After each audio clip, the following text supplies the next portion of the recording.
Oi, gente. Tudo bem? Vocês estão me ouvindo? Tá tudo certo? Como é que vocês estão hoje? Sejam muito bem-vindos ao meu canal, ao nosso canal, que vai ser o nosso cantinho de sentar e conversar, vai ser o nosso tempo de mesa. E pode ficar à vontade para pegar um café, para me ouvir, para me usar de podcast, talvez. Ou pegar um caderno, anotar alguma coisa. Se quiser acrescentar o que Deus ministrou no teu coração, os comentários estão abertos para isso. E o canal surgiu assim. Na verdade, Deus tem ministrado no meu coração já tem um tempo para eu começar a gravar vídeos, só que eu tenho postergado isso de certa forma. Só que hoje Deus me pegou de surpresa e falou: tá dando uma de Jonas, né? Eu falei: desculpa, Senhor. E daí eu tive agora a oportunidade de sentar e gravar esse vídeo. E com muita alegria eu anuncio para vocês: sejam muito bem-vindos ao nosso canal. Deus tem muito para fazer. O principal objetivo daqui é documentar e relatar as coisas que Deus tem ministrado no meu coração. Eu tenho já quase 30 ideias de vídeo, entendeu? Tipo, eu me emocionei um pouquinho. Já tenho muita ideia de roteiro pra gente sentar e conversar. Porém, o primeiro vídeo, ele é muito importante pra mim, porque ele me acompanha desde 2021. E eu vou ler ele como base. Ele é baseado em um podcast, esse aqui, O Amado Timóteo, do Marco Teles. Eu vou deixar o link para vocês depois. Ele é maravilhoso, eu recomendo muito que vocês escutem. Ele é basicamente uma sessão, dei música, dei uma sessão, dei música, dei uma sessão, dei música. Só que eu pulo as músicas, eu não sou muito fã das músicas, eu gosto mais de me atentar à palavra.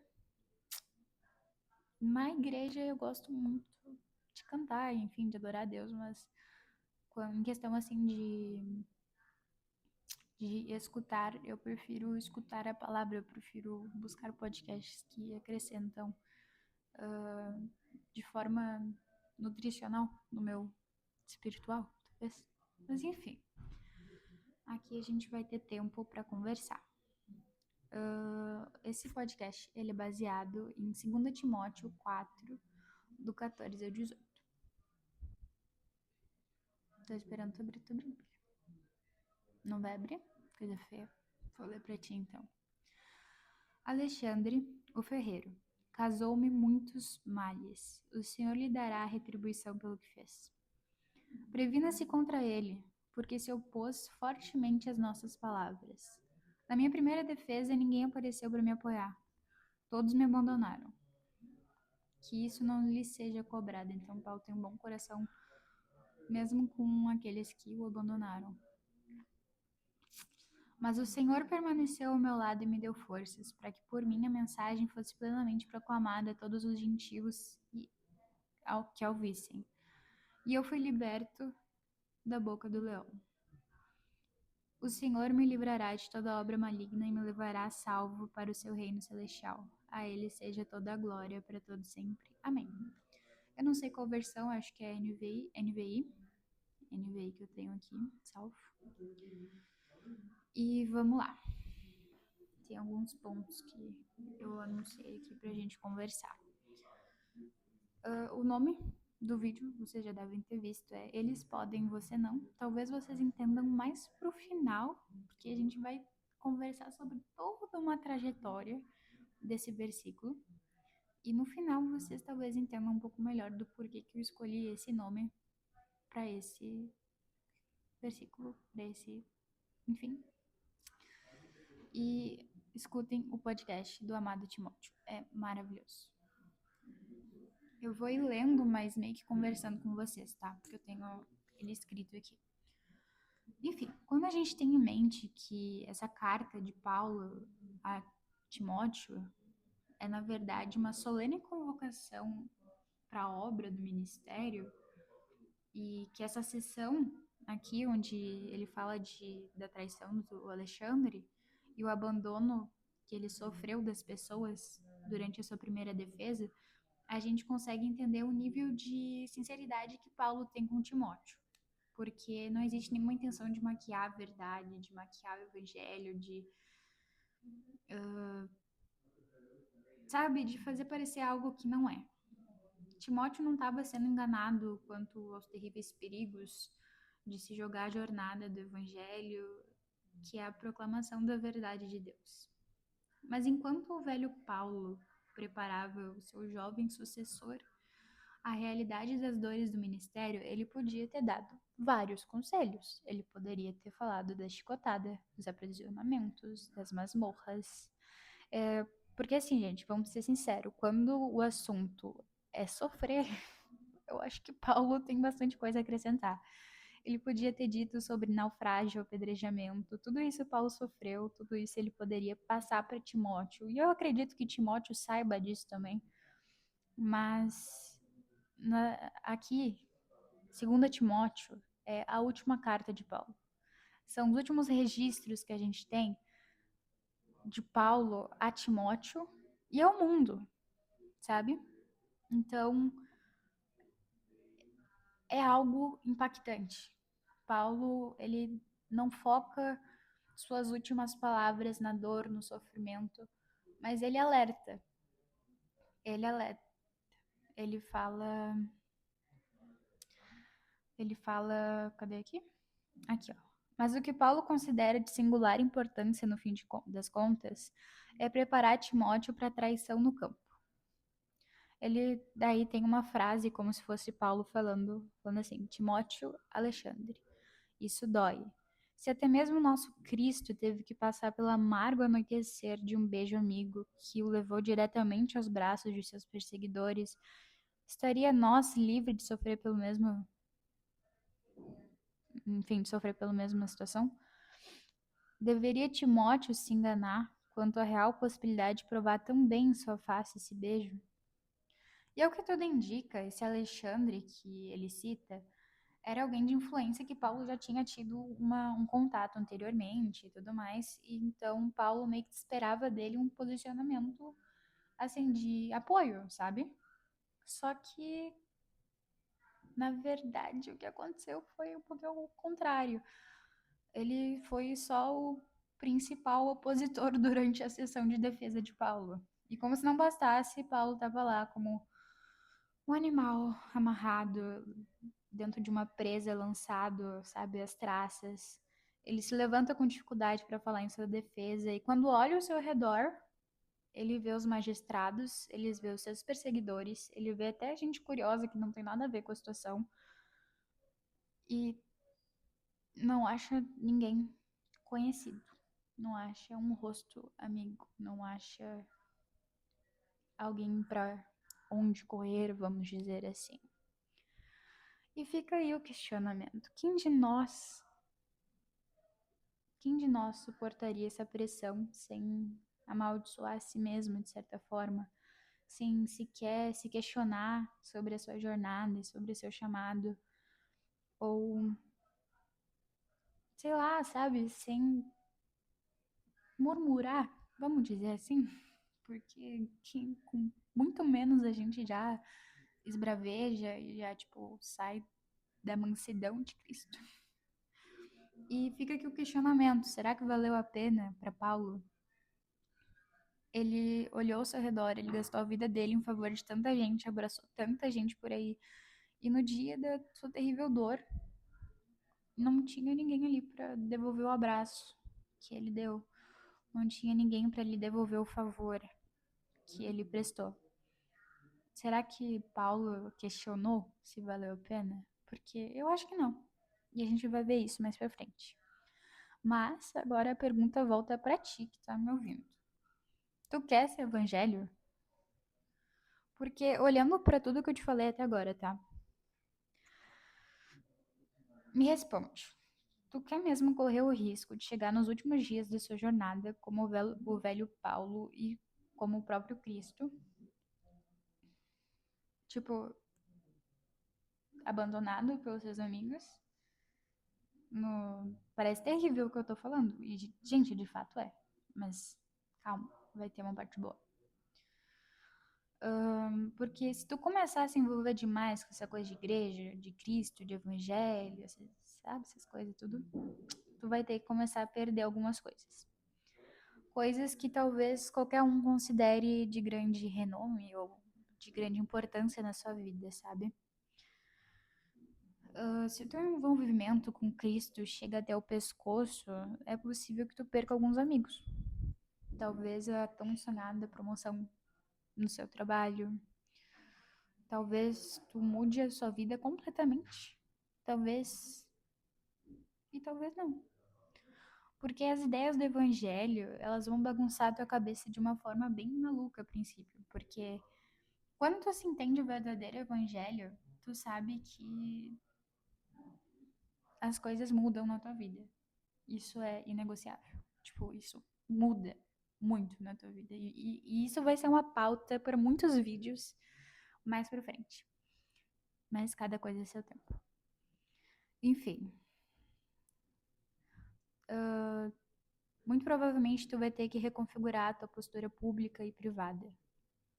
Então, tu quer mesmo esse evangelho? Tipo. E se chegar ao ponto de tu se envolver até que tu se afogue nesse oceano, que é o evangelho, até já não saber mais quem é você, aonde começa Cristo em você, até onde vai Cristo em ti, sabe? Aquela onde porque já não vivo mais eu, vivo Cristo em mim, tu não sabe onde começa um e onde termina outro, se envolver tanto a ponto de chegar nesse nível. Quando tu chegar nesse nível, tu pode chegar ao ponto sim de estar sozinho e escrevendo para algum amigo distante, que nem Paulo. Ei, por favor, me envie uma capa e alguns livros. E quando ele se refere à capa e aos livros, ele está se referindo aos seus pergaminhos, onde ele escrevia as cartas. E a capa, muito provavelmente a capa que as pessoas tocavam e eram curadas sem ver de fato Paulo. Então, a capa do auge da sua carreira, vamos dizer assim, porque ele passava frio. E ele já vivia dias mais cinzentos, mais sozinhos. Por isso, os pergaminhos para ler, reler. Mas enfim, vamos tirar esse lado pesado dessa tristeza, porque as escrituras garantem de forma nenhuma você vai chegar no seu último dia sem a presença do mesmo Jesus, do mesmo Cristo que esteve com Paulo, sem o mesmo olhar de compaixão que Deus teve com ele e o acolheu. Porque Paulo continua o texto falando assim: mas o Senhor permaneceu ao meu lado e me deu forças para que por mim a mensagem fosse plenamente proclamada. O Senhor me livrará de toda obra maligna e me levará salvo ao seu reino celestial. E ele deixa escapar. Não, olha o nível, olha a cabeça de Paulo na situação. A gente viu, olha, a gente entrou num. A gente pesou o clima muito. A gente conversou aqui sobre coisas terríveis. A gente pesou muito o clima. E nesse clima, o centro desse clima era Paulo. Paulo estava sofrendo muito mais do que o que a gente conversou. E ele ainda assim deixa escapar que a ele seja toda a honra e glória para todo sempre. Amém. Então, Paulo vive com alegria. Vive com alegria. Ele não só suportou, mas ele viveu cada dia com a alegria do Senhor. Porque a alegria, porque a força do Senhor, não, como é que é? A nossa alegria está na força do Senhor, a força do Senhor, não sei, mas se vocês entenderem, que a alegria de Paulo foi renovada pela força de Deus. Mas enfim, vamos continuar aqui. O convite do velho Paulo ao seu amado Timóteo não era para se jogar numa absoluta insegurança, no mar revolto ou, sei lá, qualquer coisa do tipo. Na verdade, era o oposto. O convite de Paulo era para que Timóteo subisse no navio mais firme. Aliás, na rocha inabalável que é Cristo, né? Convenhamos. Por isso a possível insistência dele e há falas que podem ser interpretadas como uma possível conversa entre eles, tá? Que eu vou ler para vocês a possível conversa que Paulo teve com Timóteo. Timóteo, eles podem regredir, pode acontecer daquele lá te trair ou te machucar. E na verdade vai acontecer, tá? Vai acontecer de muitos virarem as costas para o evangelho que você proclama. Tu, porém, permaneça firme. Até porque, Timóteo, eles podem, você não.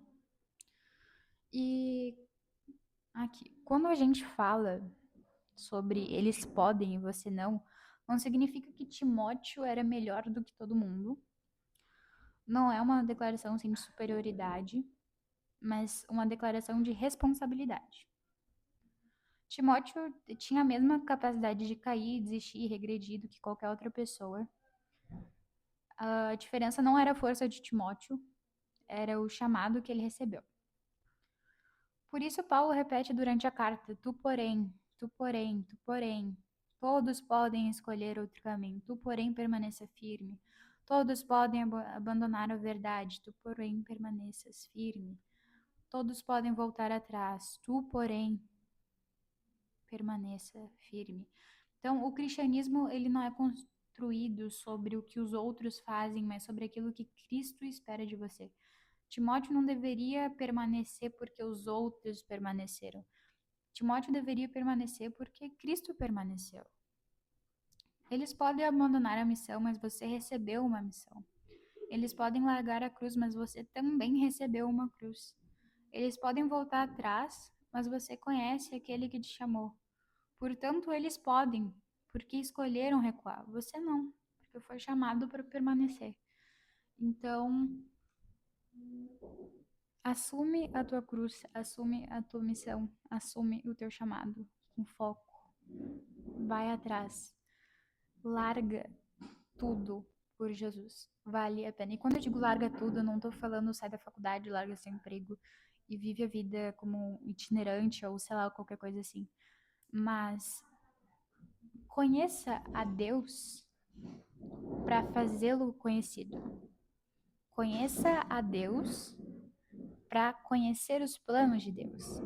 E o primeiro de tudo, eu fiz uma oração muito perigosa e eu vou contar para vocês em outro vídeo a respeito do que eu tô vivendo. Não sei, algumas pessoas sabem, mas enfim. Eu tô vivendo um pouco do Kairos de Deus. E eu vou explicar tudo isso em outro vídeo. Mas basicamente eu fiz uma oração muito perigosa que mudou minha vida. Que é: Senhor Jesus, se necessário. Olha a minha prepotência, eu ainda falei se necessário. Sendo que era óbvio. Eu sabia a pessoa avarenta que eu tava me tornando e a pessoa amargurada. E justamente por reconhecer os meus erros em mim, eu cheguei em Deus e falei: Senhor Jesus, se necessário, me quebra e me refaça. E Deus levou a sério, viu? Deus não pegou leve comigo. Então, assim, se tu tem coragem, faz essa oração, porque as coisas vão mudar na tua vida. E já não vivo mais eu, mas Cristo vive em mim. Então, pega a tua cruz, pega a tua missão e te agarra nela. Te agarra. Porque tu vai começar a viver o sobrenatural de Deus nos teus dias comuns. Ficou aí o gostinho do que eu tinha pra falar pra vocês hoje. Ainda tem muito pra gente desenvolver, talvez eu faça uma parte 2, porque esse podcast ele é simplesmente muito inspirador em todas as partes dele. Então, talvez eu faça uma parte 2 do Eles Podem, talvez Eles Podem e Você Não seja uma série, não sei. Vamos ir pensando nas nossas possibilidades. Mas enfim, pessoal, é isso. Muito obrigada por ter assistido até aqui. Eu espero te ver nos próximos vídeos também, tá bom? Aqui, ó. Um beijo pra vocês.